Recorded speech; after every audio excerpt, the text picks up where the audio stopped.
The problem with living in the world today is that we don't see each other. We only see what we want to see. And so our vision fogs our ability to see the other person as an individual. Our prejudices get in our way in all sorts of ways. And that's what my show's about today. I'm HeathMD, psychoanalyst for Freudalicious Mind. Get to know your mind and live authentically. I'm here to talk about, as I am on Thursdays every week at noon Central Time, to talk about how your mind works and how can we pay attention to stuff inside of our mind so that we can become more aware of it as a helper, of our unconscious as something that can tell us what's important and what's not. And today, let's talk about divisions in the world because you see it on Facebook and you see it in yourself if you're honest with yourself. When you see the Facebook post that you really disagree with, that it has some political opinion different than yours, or sometimes it's a religious view, or all kinds of things that we feel really powerfully about, we want to like go at them, right? We want to respond to them in a way that kind of at least expresses our own opinion. But no, I'm talking about something more than that. I'm not talking about typical debate or discussion. When you get riled up about something, it's kind of like if you live in a metropolitan area, people get this thing called road rage, where if somebody cuts them off or does something the first driver doesn't like, they get all kinds of mad. I mean, people get shot over this kinds of stuff just because somebody made a mistake, or even if they purposefully cut you out off, the person that gets cut off often has this intense emotional reaction, and they lose sight of the fact that the other driver is just an individual. Same way with these Facebook discussions that get so heated, and what we have to do. Uh, who was it that said that peace starts from within? Mahatma Gandhi, I think. Peace starts from within. How do you pay attention to what you see in the other person so that you don't have to react to them as if they're a monster or as if they are only intending to hurt you and that's all they are? Uh, a- a- Hi, Mattis. Thanks for joining. We're talking about uh, how how our view of other people colors our ability to interact in the world, and how that's the source of difficulty in the world. It seems to me there's a lot of divisions in the world, and this is all because of our expectations. And so how do we talk about this? I've talked about this before, but we live with a fantasy under the surface. I have props today. So it's kind of like a magical fantasy world. My batteries are dying. Where inside your heart or mind or spirit, there's an unconscious but very powerful way that we see the world that colors it.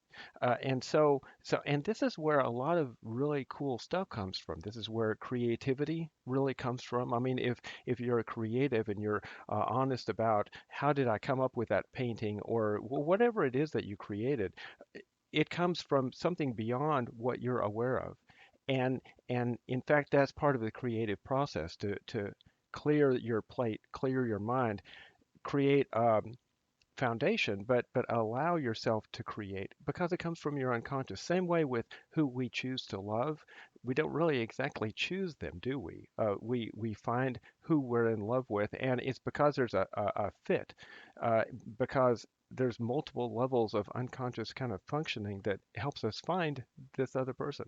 And uh, so how do we decide who to hate is part of this cause for the difficulties in our world today, it seems to me, both with neighbors that you don't get along with, as well as political divisions, all kinds of difficulties. Prejudices are a big one, and and so why do we choose to hate a particular person? You don't do it consciously.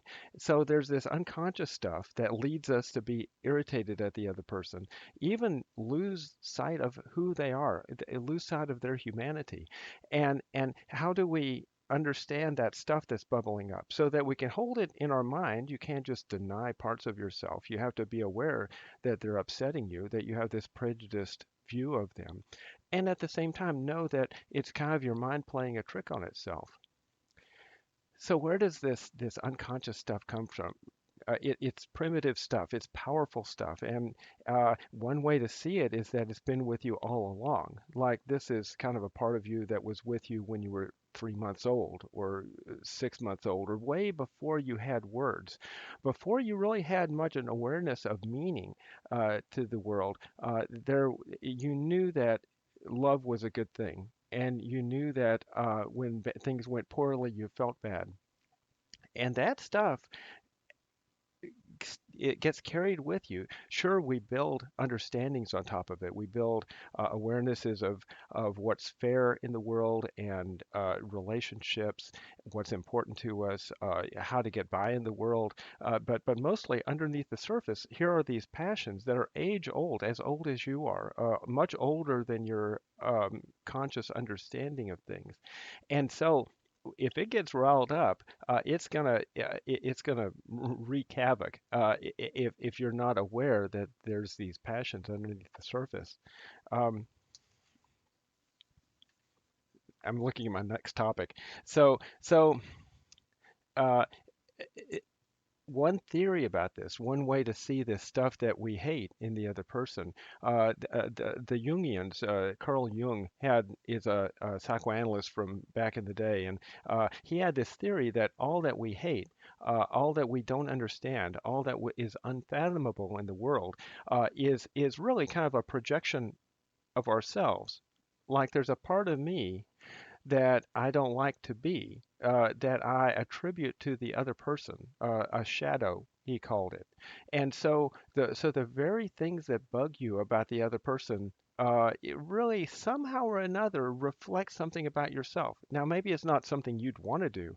Maybe it's the counterpart to that, like that you've been hurt before by such a person, and or there's other ways that this could be reflecting you, but somehow or another it's bothering you because there's a kind of a special spot in you that bugs you about it.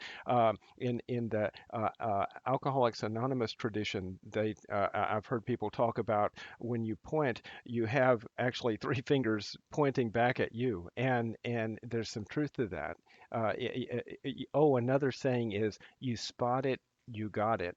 Like if you can see it in the other person and it's bugging you, it's reflecting some sensitivity within yourself. Now some behavior bothers us, and it should bother us. If people are treating each other poorly, or if people are mean or unfair, yeah, that should bother us. That's justice. But if it's stirring you up to the point that like you'll spend hours a day looking for the Facebook posts that you want to reply harshly to, there's something more to it that's grabbed you. There's a psychoanalyst friend of mine, Gary Malone, who talks. He's worked with a lot of athletes, and he's an athlete himself, even though he's I think in his late 60s, maybe 70s now. He swam at like age 63 or something, swam the Alcatraz Channel from the Alcatraz Island, uh, Utah. My friend Gary Malone swam from Alcatraz to San Francisco. I've got a video about this. I'll put a link wherever it is on the screen here, because he's got some powerful ideas. He's worked with athletes, and he has some powerful ideas about the tribal nature of human beings. This is slightly less psychoanalytic and more perhaps sociologic, but we as humans have been living in tribes until maybe still, but specifically and formally until just the last few hundred years. Most of our existence, we've lived in these tribes where people on the outside could be enemies. His theory, and we've got a video about that too. I'll put a link on the screen here. His theory is that this is some of the passion that we have about sports, at least. Well, worldwide, really. The sport changes from country to country, but there's this passion we have about identifying with our team and seeing the other team as somebody we've got to beat. Uh, and uh, is that our tribal nature is still being fulfilled? There is. Well, I'll talk about a book here in a second. Uh, uh, but so that the problem with that is that we start seeing it as too real.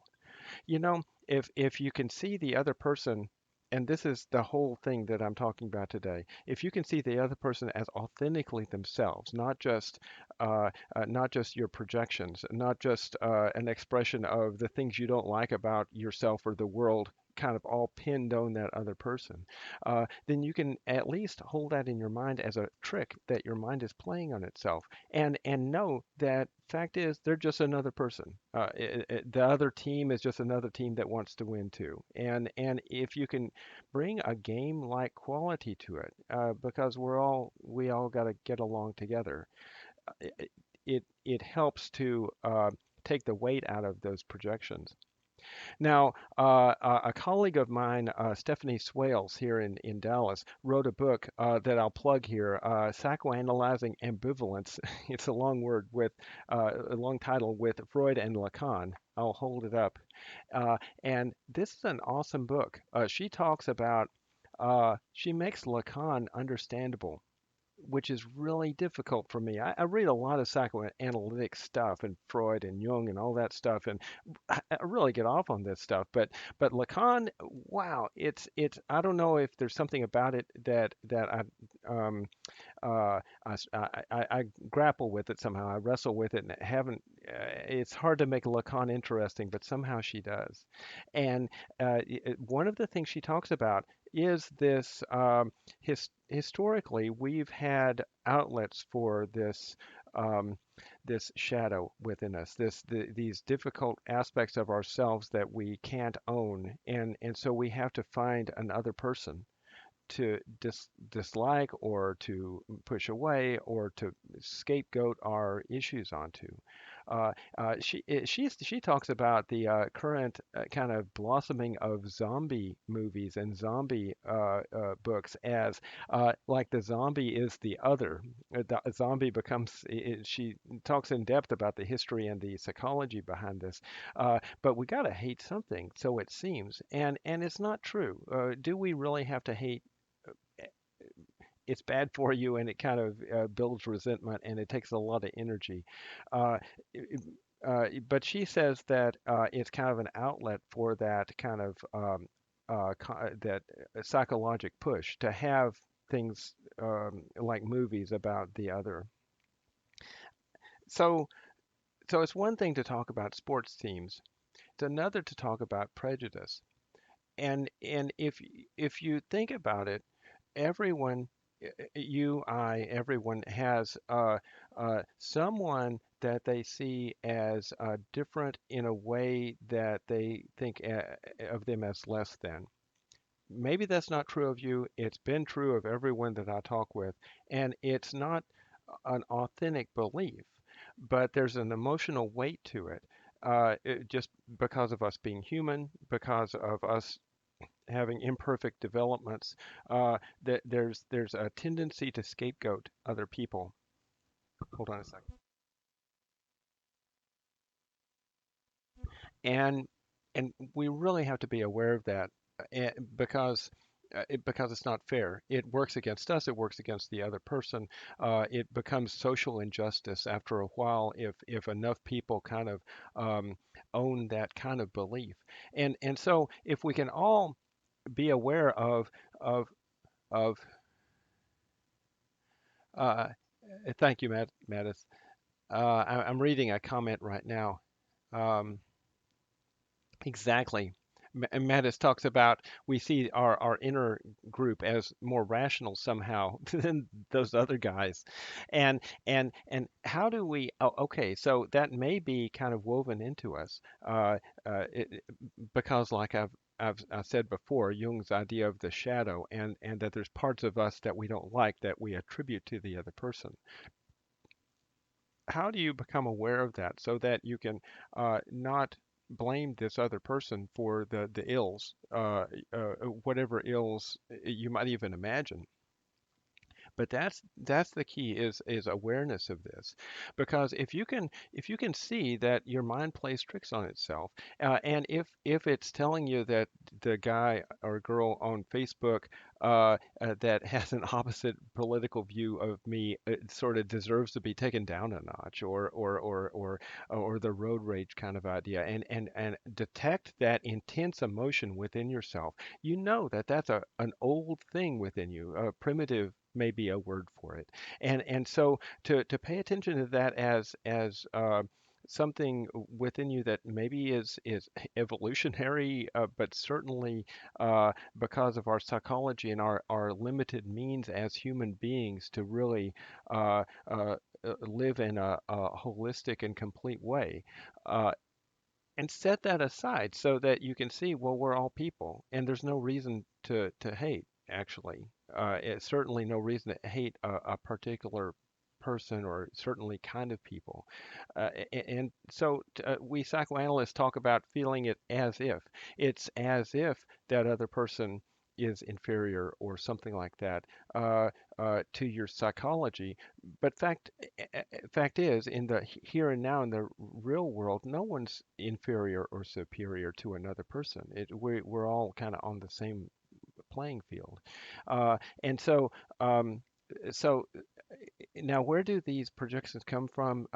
Maybe kind of a shadow within you. Maybe insecurities that were built in because you had people around when you were growing up, and so this age-old part of you. Um, exactly, Mattis brings up the very idea I'm talking about. There's a comment, anger against your parents' decisions that excluded your needs when you were a child. And not that we need to just be angry at our parents or something like that. More that in certain ways, no child makes it out of childhood perfectly. Everyone um, had to deal with frustrations and things that were lacking. And so part of our task as an adult is figuring out how to not see that as a lack within ourselves, but as an opportunity to understand ourselves and grow and maybe give to others in ways that we didn't feel like we were given to before, to be altruistic about it. And so but it certainly matters, and perhaps it transcends that.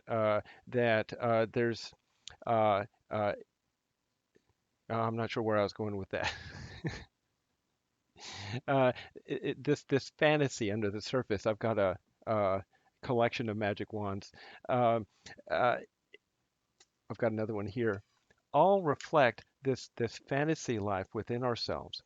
And where did that come from? It really is built in, and some people think it was because of our experience in the past, perhaps growing up, perhaps throughout our life. Some people say it's because of kind of the fantasies of a child trying to understand what it's like to have uh, uh, uh, uh, um, a social life that they're trying to deal with.